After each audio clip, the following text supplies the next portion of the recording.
Desde hace 9 años, Masami Yoshizawa se ha negado a evacuar su granja en el área prohibida, donde la radiactividad es 10 veces superior a lo permitido. Todos los días alimenta su ganado contaminado, cuya carne nadie podrá comer jamás. Lo que hace parece absurdo, pero él es parte de una larga lucha. La lucha de las víctimas de la radiación nuclear, las pruebas nucleares en el atolón Bikini, el desastre de Fukushima, las chicas del radio.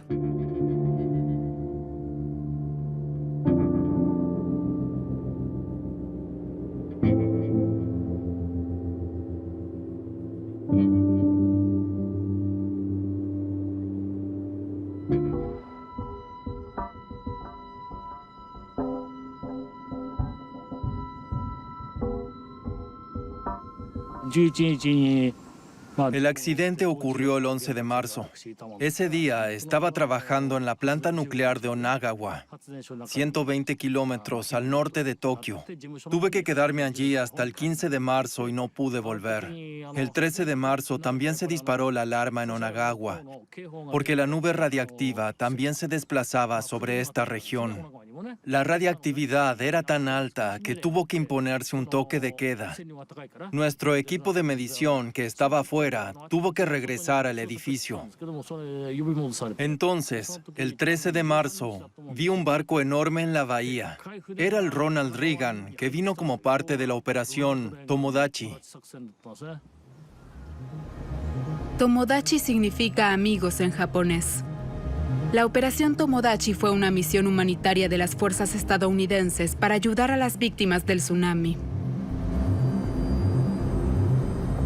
El 13 de marzo de 2011, 2 días después de la primera explosión en el reactor de Fukushima, el portaaviones USS Ronald Reagan quedó atrapado en la nube radiactiva que se elevaba desde la central nuclear.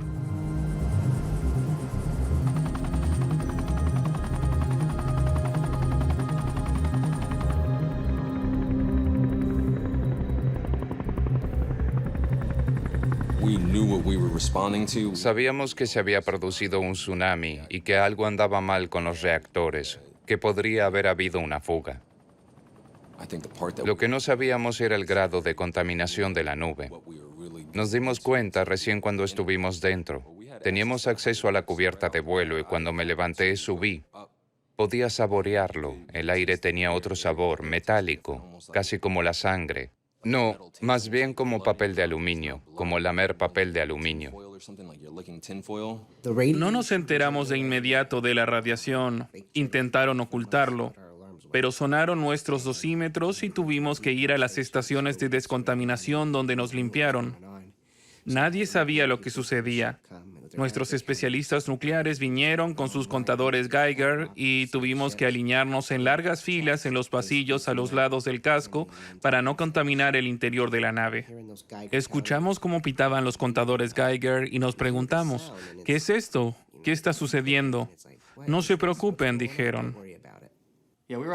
Después de 3 o 4 días, el capitán se comunicó por los altavoces a bordo y dijo que había habido una fusión nuclear en la central de Fukushima. El Ronald Reagan tomó posición 200 kilómetros al norte de la central del reactor. El viento del este desplazó el aire radiactivo desde tierra en varias olas al Océano Pacífico. El gigantesco portaaviones quedó atrapado. Sus 5,000 tripulantes estuvieron expuestos a la radiación durante 2 días. Tuvimos que cambiar la ubicación porque la nave se encontraba directamente en la ruta de la nube, pero se volvió hacia nosotros. Después de eso, tomamos medidas de precaución para evitar radiarnos demasiado. Pero recuerdo que la nube jugó al gato y al ratón con nosotros durante algunos días, cuando intentábamos huir de ella. Por supuesto que nos preguntamos, ¿moriremos? ¿Qué nos va a pasar? No se preocupen, no les pasará nada, todo está bien. Eso fue todo lo que nos dijeron. Sigan haciendo su trabajo, todo está bien. Los de arriba no iban a cubierta. Nosotros sí.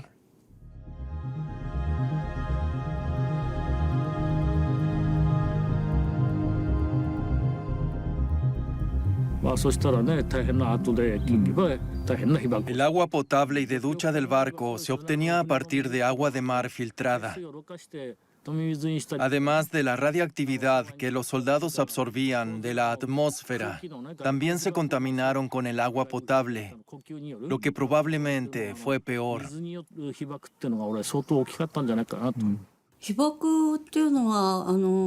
Lo particular de la radiactividad es que atraviesa el cuerpo. La luz también está compuesta por radiación electromagnética, pero no puede entrar en el cuerpo. La radiactividad es infinitamente más fuerte y debido a esta enorme energía, penetra en el cuerpo. El cuerpo la absorbe.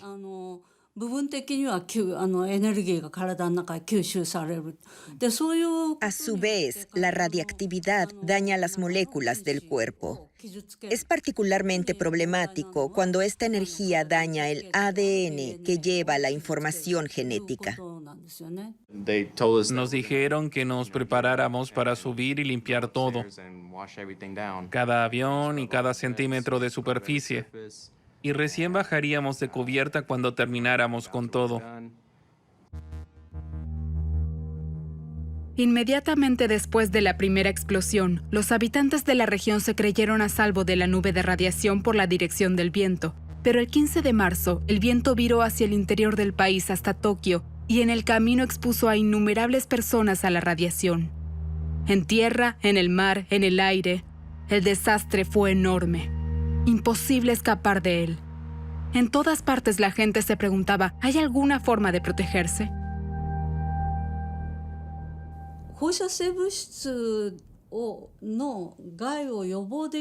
La única medida preventiva contra el daño por sustancias radiactivas es ingerir yoduro de potasio.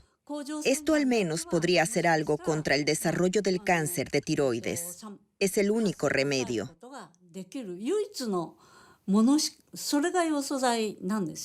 Aunque había pastillas de yoduro de potasio en Fukushima, se privó de ellas a los habitantes. Esta es una falta grave contra el propio pueblo.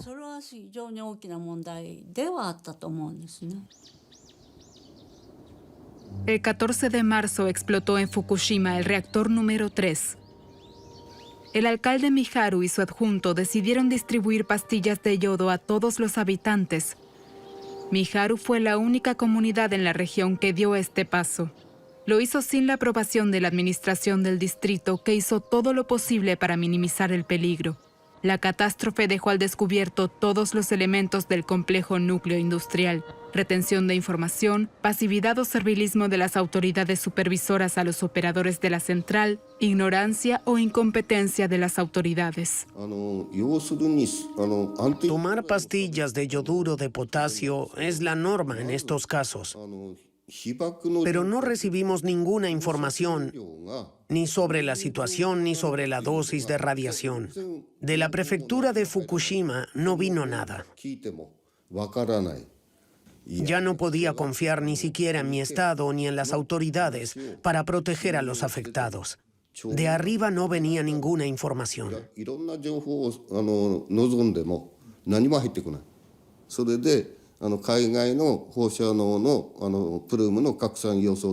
Así que seguí los informes del extranjero para tener al menos pronósticos sobre la liberación y propagación de la nube radioactiva en la atmósfera. Y en mi desesperación comencé a preparar la distribución de las pastillas de yodo.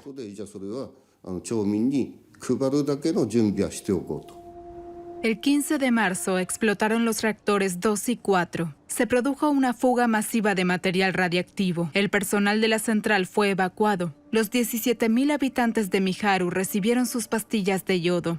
Poco después, la administración del distrito se comunicó con el alcalde.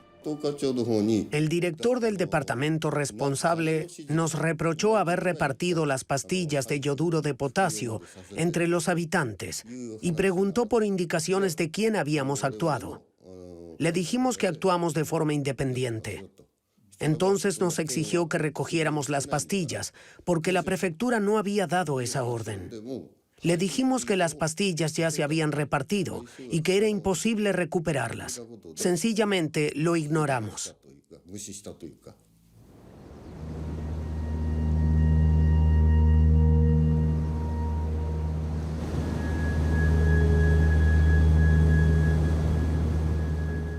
Las pastillas de yodo deben tomarse en el momento de la lluvia radiactiva o justo antes.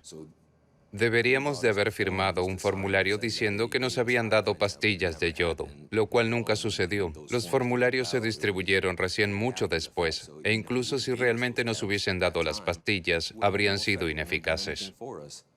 Nos hicieron ir a las salas de medición y entonces nos dijeron, ahora les repartiremos estos formularios, solo fírmenlos. En ellos ponen que les dimos pastillas de yodo. Firmen, hablaremos de esto más tarde. Yo dije, no firmaré eso. Sí, tienes que hacerlo. No, no tengo que hacerlo. Sí, tienes que firmarlo. Les di el formulario y salí, pero muchos se dijeron, tenemos que firmarlo, y lo hicieron, pero nunca recibimos yodo.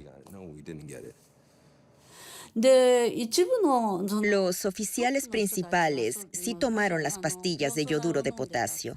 El Ronald Reagan tiene un motor nuclear, está equipado con un dosímetro. Por lo tanto, el mando de la nave sabía exactamente la cantidad de radiación. Su trabajo habría sido informar a sus soldados y tomar las medidas adecuadas. Pero la tripulación no sabía nada de lo ocurrido. Bebió el agua filtrada y estuvo expuesta a la radiación. Yo dije, quiero saberlo, no me mienta. Quiero saber si estoy bien, qué pasará conmigo, qué pasará con mis hijos. Necesito saberlo. Estuve en el servicio médico para veteranos y pregunté, ¿puede examinarme solo una vez? Me respondieron, regrese cuando le pase algo. ¿Tiene que perder mi hijo un brazo para que recién me examinen? Solo quiero saber la verdad. Todos están afectados por estas cosas, lo sepan o no. A lo largo de las décadas de 1950 y 60 probaron estas cosas con nosotros y expusieron a sus compatriotas a la radiación, a sus propios compatriotas. ¿Por qué alguien le hace esto a su propia gente? El balance actual de bajas del Ronald Reagan, 25 muertos. En 2015, 400 soldados enfermos presentaron una demanda contra la empresa operadora de Fukushima. Los 4 marines fueron dados de baja del servicio por enfermedad. En ninguno de los casos se reconoció que hubiera una conexión entre su radiación y el Ronald Reagan.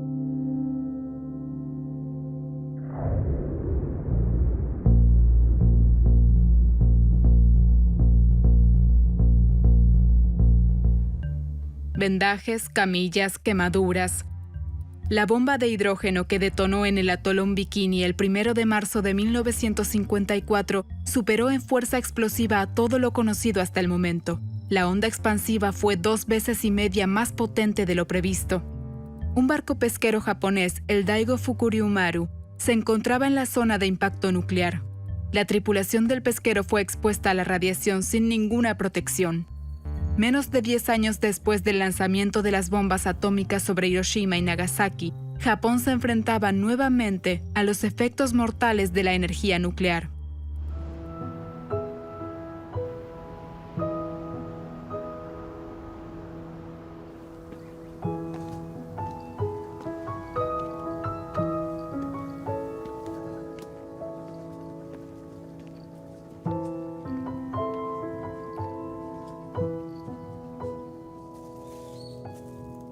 «25 años después, a principios de la década de 1980, el profesor de sociología Masatoshi Yamashita conoció a la señora Fuji.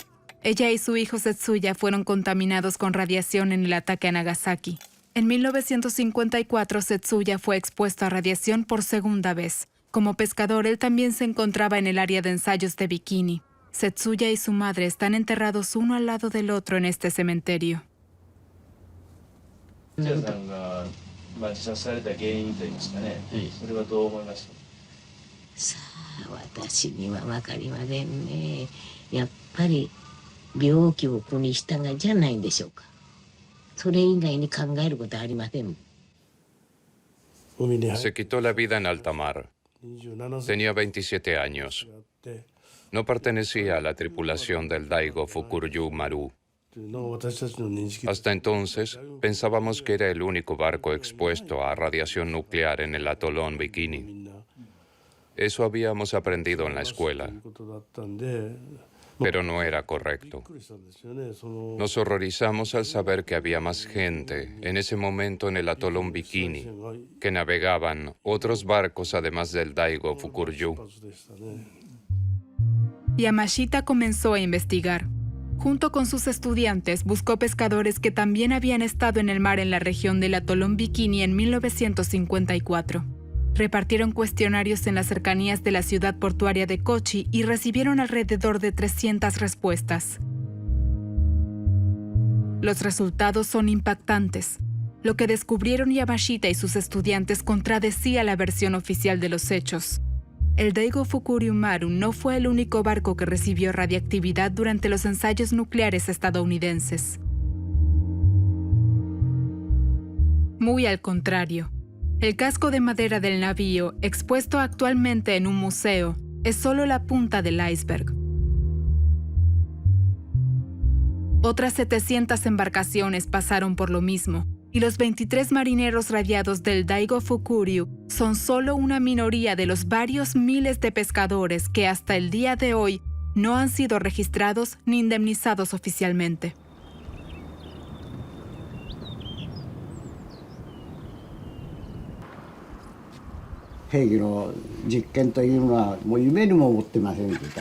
No teníamos ni la menor idea de que allí se iba a realizar un ensayo nuclear. Nos enteramos recién al llegar a Japón.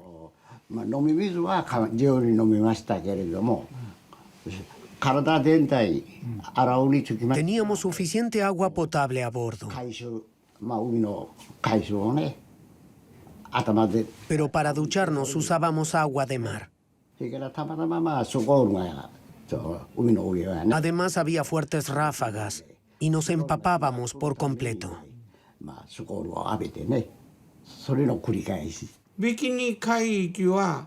Estuvimos en el atolón Bikini durante 40 o 45 días.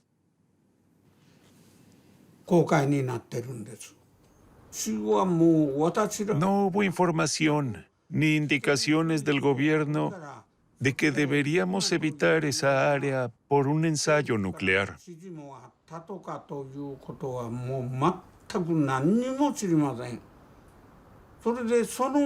Incluso después de eso, pescamos allí varias veces.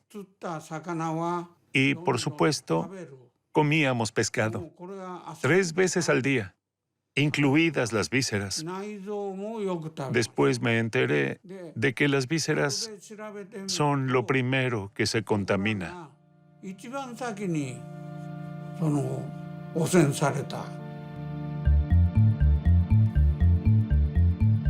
En mayo de 1954, 2 meses después del regreso del Daigo Fukuryu, entre la alegría de la población, zarpa un barco de investigación en una acción con una gran puesta en escena.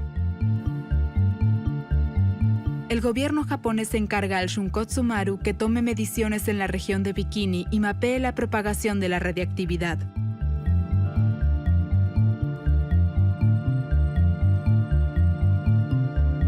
Se lanzan sondas al mar, se diseccionan camarones y se escanean peces. En muchos se mide un aumento de la radiactividad, especialmente en el atún, que en sus migraciones a menudo se aleja mucho del punto de radiación. En todas las ciudades portuarias de Japón se utilizan los contadores Geiger. Ingenieros con guantes blancos inspeccionan las masas de pescado que desembarcan. Sus mediciones deben determinar el grado de radiación. Un mapa muestra la extensión del desastre. Los puntos rojos marcan las posiciones en las que se capturaron peces contaminados. La zona afectada es mucho más grande que el área que los estadounidenses habían declarado zona de peligro. Se extiende en un arco desde Filipinas y Taiwán hasta Japón. Los peces radiactivos son declarados no comestibles. Las pérdidas son inmensas. Capturas completas, especialmente de atún, se devuelven al mar. El miedo impera en los mercados, el temor a los peces radiactivos y los puestos vacíos desencadenan una crisis sin precedentes.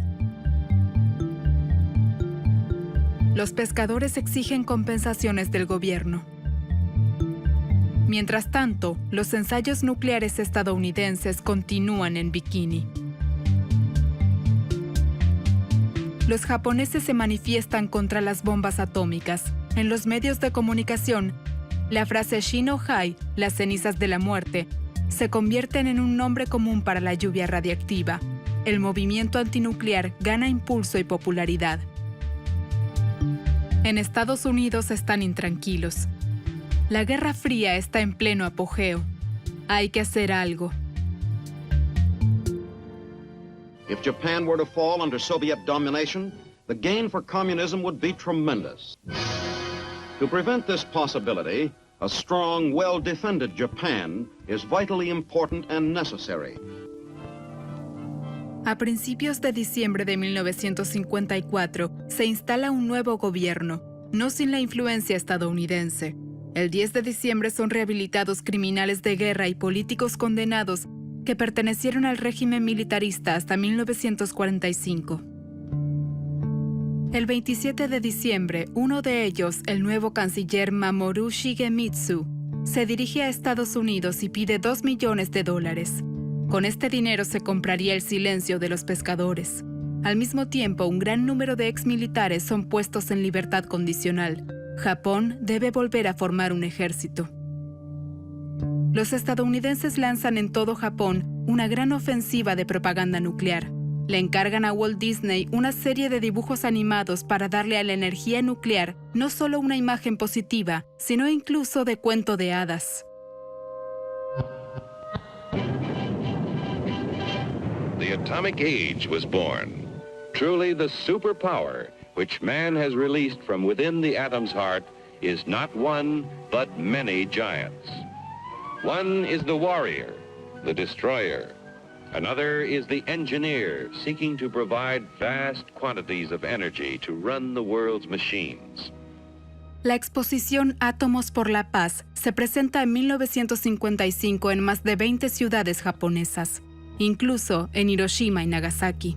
Mientras los Estados Unidos y la Unión Soviética comienzan su carrera armamentística nuclear, que se prolongaría por décadas, más de 1 millón de visitantes se admiran por las promesas de una tecnología que servirá de una vez por todas para los usos pacíficos del átomo.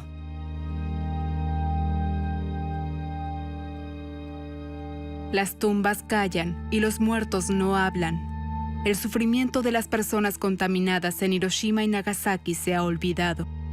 La tragedia de los pescadores, víctimas de los ensayos de bikini, ha sido borrada de los libros de historia. La propaganda sobre los beneficios de nuestro amigo el átomo ahoga cualquier intento de mantener viva la memoria de sus víctimas.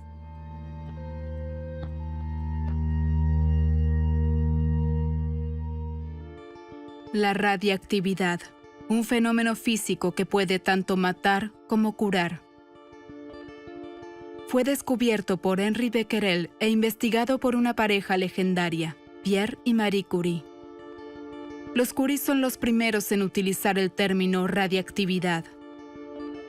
Describe las propiedades de un nuevo elemento, el radio. El éxito de la radio en los primeros años del siglo XX se basa principalmente en su uso médico. En esto son principalmente los Curie, especialmente Pierre, quien le dio un impulso decisivo a la investigación.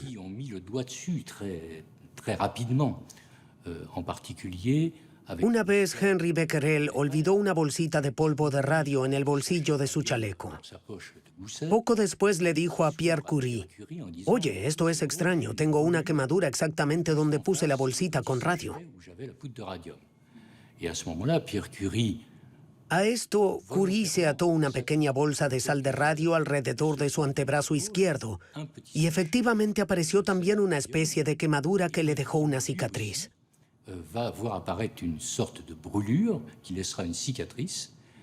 En 1901, Becquerel y Curie publicaron un artículo en el que describían que la radiación del radio podía causar quemaduras en la piel.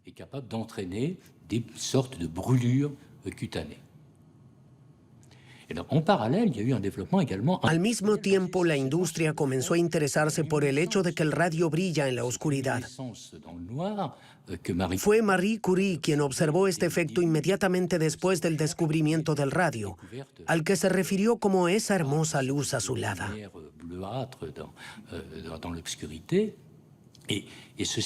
Este efecto se utilizó muy pronto para crear pinturas de brillo radiactivo que permitían ver en la oscuridad.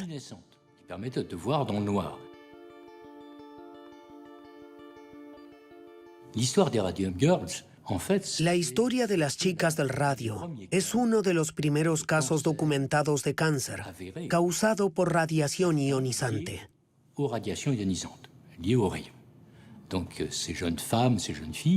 Estas muchachas pintaban las caras de relojes y despertadores con pintura luminosa radiactiva.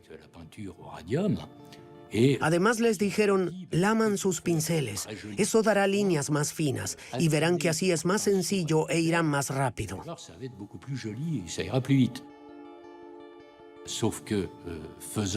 Lo hicieron, y al hacerlo, por supuesto, quedaban residuos de radio en sus labios, causando un tipo de tumor hasta entonces extremadamente raro, denominado sarcoma de mandíbula. Eran enormes. Las muchachas se habían contaminado con radio y el resultado fue una aplasia medular. Es decir, su médula ósea, que produce los glóbulos rojos y blancos y las plaquetas, dejó de funcionar y murieron por ello. En 1927, 5 de estas mujeres demandaron a su empleador, la United States Radium Corporation. Era evidente que la empresa sabía exactamente cuáles eran los peligros, porque los superiores de las muchachas, los ingenieros, se protegían muy bien a sí mismos. Pero no se llevó a cabo un verdadero proceso, sino que se llegó a un acuerdo extrajudicial. Como suele ocurrir en Estados Unidos, el asunto se resolvió con unos pocos dólares. Y como las mujeres provenían de entornos relativamente pobres, ellas y sus familiares se dijeron a sí mismos, bien, mejor que nada. Tomamos el dinero y cerramos la boca.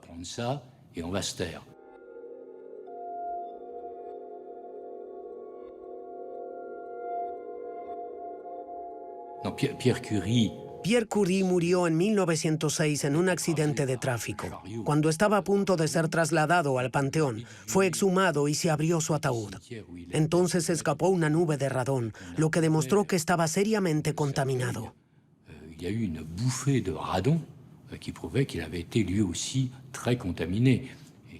Si no hubiese muerto en el accidente, seguramente habría muerto por los efectos de la radiación a la que estuvo expuesto, al igual que más tarde le pasó a Marie Curie.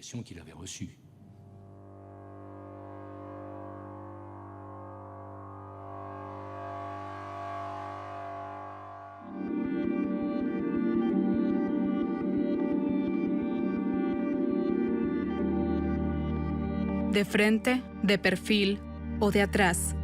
Mujeres, hombres, niños. Inmediatamente después de la ocupación de Japón, los estadounidenses ordenan un estudio médico a gran escala de los sobrevivientes de las bombas atómicas. Su objetivo, determinar los efectos de la bomba en el cuerpo humano. Se crea un laboratorio especial para evaluar las consecuencias de la radiactividad en la salud. Pero se trata de un laboratorio de investigación, no de un hospital.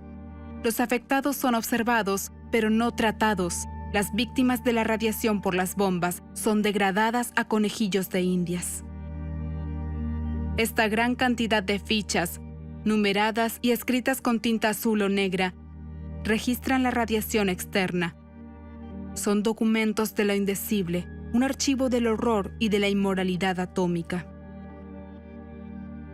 Problemas en la piel, desprendimientos de retina, calambres menstruales, caída del cabello, anemia, tumores, diarrea, vómitos, enfermedades, muerte. Estos datos no se publican ni en Japón ni en Estados Unidos. En 1946 comienza en los Estados Unidos una serie de ensayos nucleares con el objetivo de ayudar a comprender mejor los efectos de la radiación en los soldados, el material y el medio ambiente. El programa continuaría hasta la década de 1960. Estuve presente en 1958 en la operación Hardtack. En total, participé en 28 ensayos nucleares.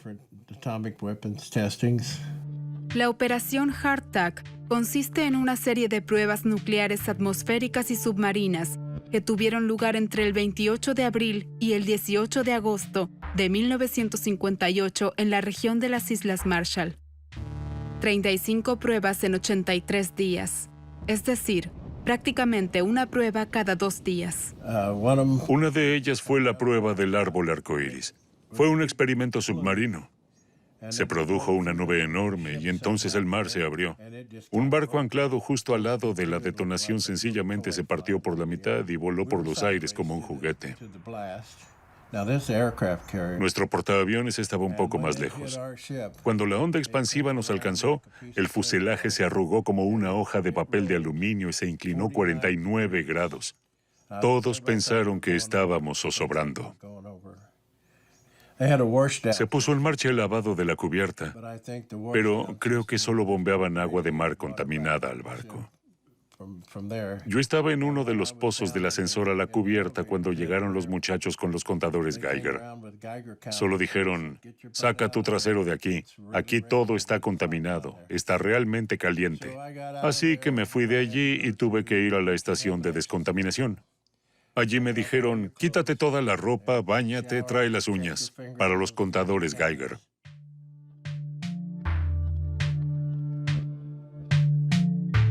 Entonces se llevó a cabo la prueba de la teca, como la madera. Ponían a todas las pruebas nombres de árboles. Estábamos en la cubierta de espaldas a la detonación. La temperatura subió tanto que se chamuscó la parte de atrás de mi uniforme. Teníamos que taparnos los ojos con los antebrazos y las manos. En ese momento te podías ver los huesos del brazo. Y si levantabas la vista, podías ver el esqueleto del tipo frente a ti.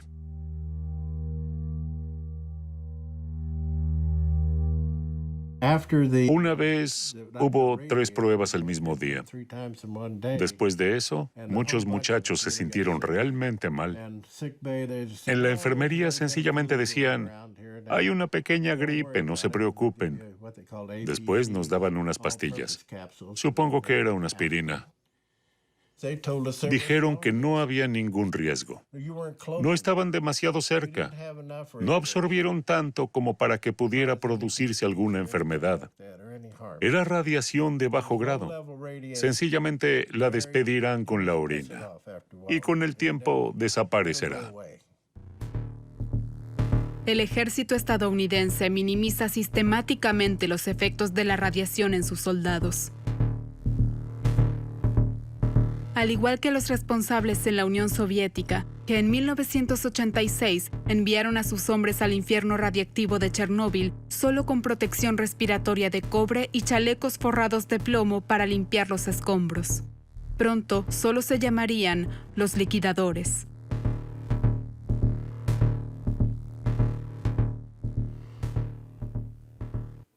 Cuando vemos estas imágenes hoy, nos dan una vaga idea de lo que sucedió. Es solo una película que se presenta delante de nosotros. Chernobyl fue un problema enorme porque nadie esperaba que un accidente en un reactor pudiera adquirir las dimensiones de una guerra nuclear. Y fue como una guerra nuclear. La radiación y la lluvia radioactiva correspondieron a aproximadamente 500 bombas atómicas. Eso es inmenso. El informe de la ONU determinó 50 muertes inmediatas y una previsión estimada de 4.000 casos de cáncer.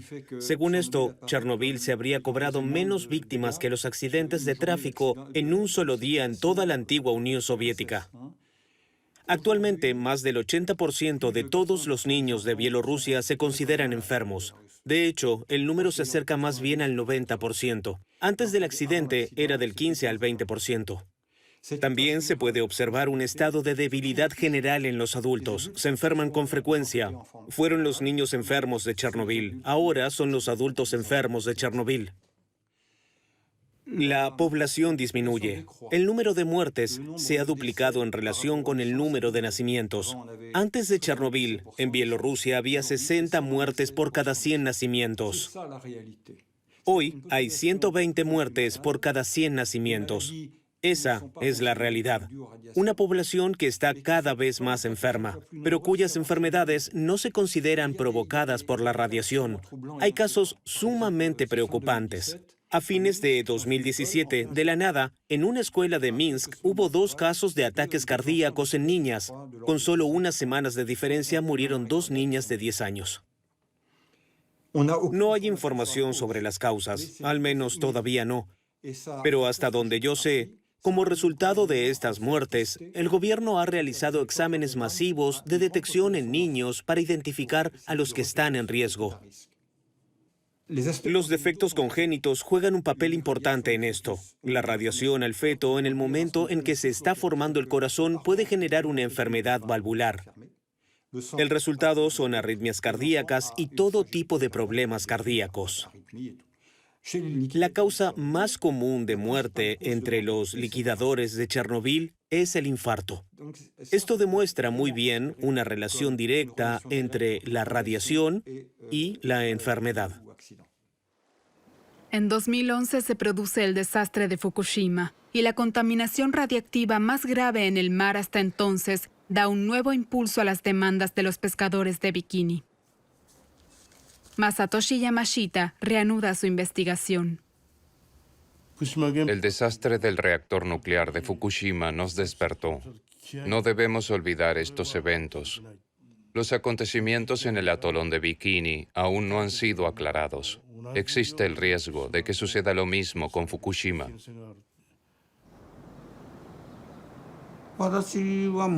Ya no pensaba en lo que ocurrió entonces en el atolón de Bikini. Entonces, en 2014, leí una noticia en el periódico sobre la demanda por daños y perjuicios contra el Estado japonés por los eventos de Bikini.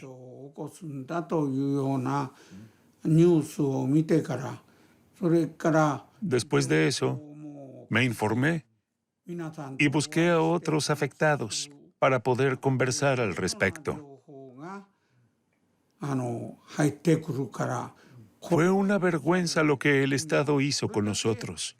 El Estado japonés no nos trató como sus ciudadanos, sino que ocultó los documentos al público durante 60 años.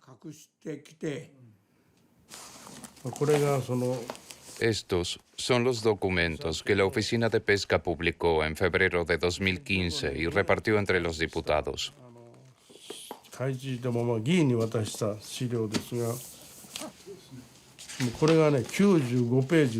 Las 95 páginas están clasificadas.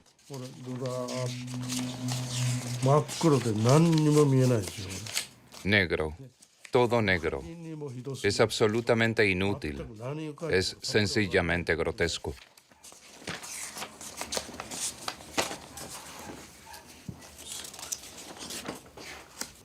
Hemos hablado de que el gobierno está tratando de ocultar el contenido de los documentos oficiales. Esa es una falta grave.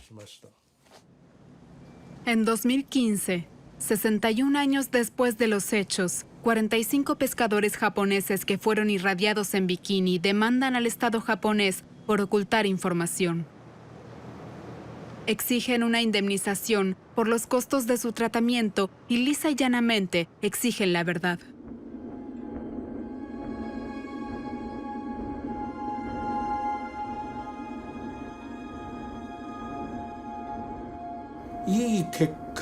Espero un fallo positivo y espero poder compartir pronto el resultado con mis antiguos compañeros.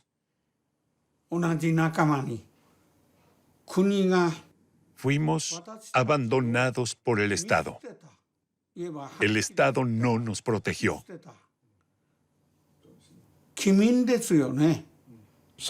No debemos ceder. Debemos pensar en la gente de Fukushima. No debemos abandonarlos. Puede que pase el tiempo, pero de todos modos debemos tener claridad.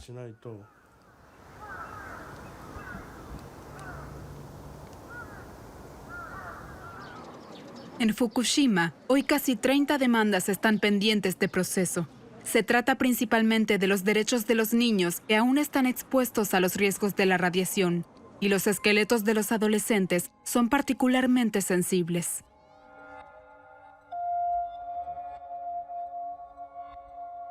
Los demandantes exigen para sus hijos el derecho a la evacuación, el derecho a crecer en un lugar que no esté contaminado.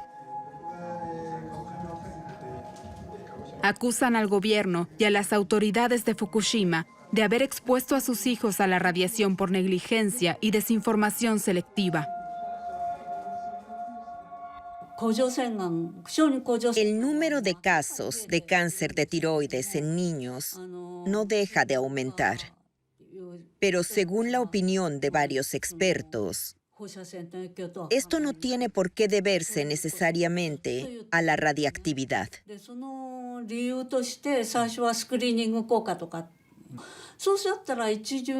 Cada 2 años se realiza una prueba de este tipo. La primera vez, muchos niños fueron diagnosticados como positivos. 2 años después, deberían haber sido menos. Pero la segunda vez hubo nuevamente 71 casos que fueron positivos. Esto no puede explicarse con efectos estadísticos. Tanques. Azul, blanco, gris. Los reactores de Fukushima se enfrían con agua, que inmediatamente se vuelve radiactiva. En estos tanques se almacena más de 1 millón de toneladas de agua contaminada. Su capacidad máxima se alcanzará en 2022. Para resolver el problema, el gobierno ha considerado arrojar el agua radiactiva sencillamente al mar. Tengo la sensación de que quieren eliminar todo lo relacionado con el desastre de Fukushima, que los políticos fingen que no sucedió nada. Debemos ser conscientes de este peligro para nuestro país. De lo contrario, todos estaremos perdidos.